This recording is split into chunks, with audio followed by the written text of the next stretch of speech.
Jesus was condemned to die by crucifixion. The guards dragged him into the headquarters and gathered around him.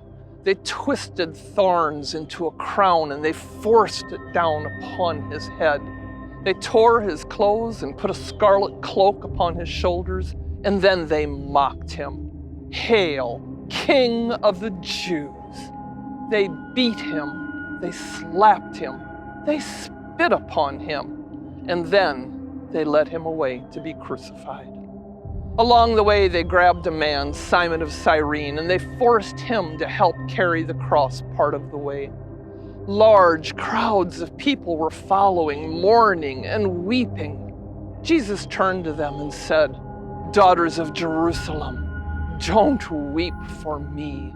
Weep for yourselves and your children." When they reached Golgotha, the place of the skull, they threw Jesus down and they nailed him to the cross along with 2 criminals. And Jesus prayed, "Father, forgive them. They don't know what they're doing."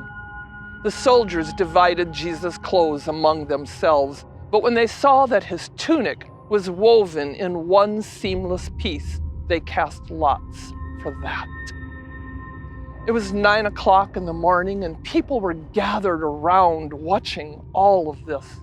The leaders scoffed at Jesus. He saved others and now he can't save himself? This Messiah of God? This chosen one? He trusts in God, then let God save him if he wants to. Now Pilate had a sign fashioned to be put at the top of the cross, and in several languages it said, "Jesus of Nazareth, King of the Jews." But the chief priests said, "No, the sign should say, 'This man claims to be King of the Jews.'" And Pilate said, "What I have written, I have written." Now one of the criminals began to deride Jesus. "You say you're the Savior. You say you're the Messiah. Then save yourself. Save us." And the other criminal said, "Have you no fear of God? We deserve to be crucified, but this man has done nothing. He's innocent." And then he said to Jesus, "Lord, when you come into your kingdom, remember me." And Jesus said, "Truly I tell you, today you will be with me in paradise." Then Jesus saw his mother at the foot of the cross, and next to her was the disciple whom he loved.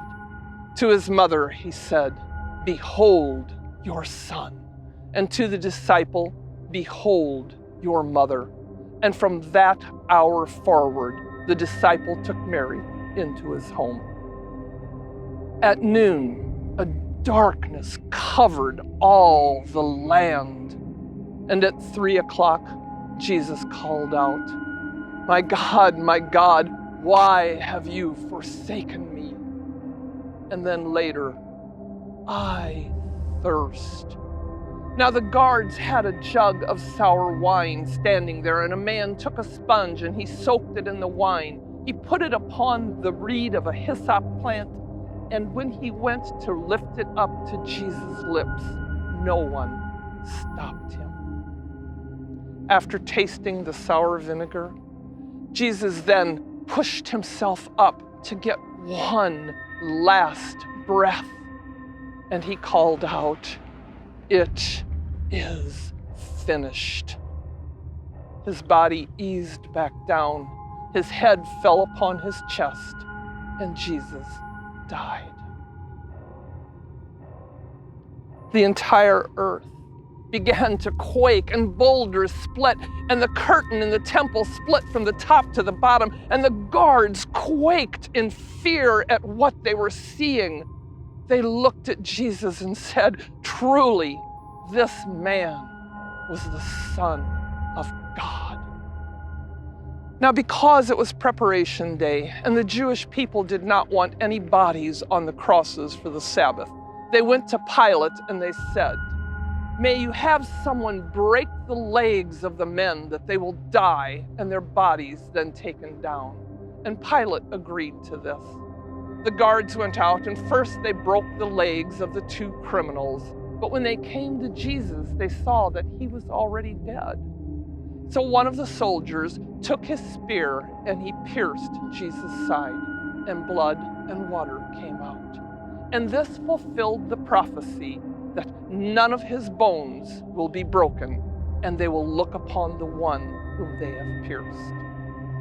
Now, a wealthy man, Joseph of Arimathea, he went to Pilate and asked, could he have the body of Jesus to prepare him for burial? And Pilate agreed. Another man, Nicodemus, who once used the dark of the night to come see Jesus, he joined Joseph. They carried with them spices and aloe and myrrh. They took the body and wrapped it in clean linens and used the spices according to the Jewish custom. And then Joseph took the body and placed him in a tomb that had never before been used. The religious leaders then came to Pilate and they said, "This deceiver, he has often said, 'I will rise from the dead on the third day.' We fear that his disciples will come and steal the body away to convince people that he has risen from the dead." And so Pilate agreed to put the seal of Rome upon the tomb, and he assigned guards to stand watch.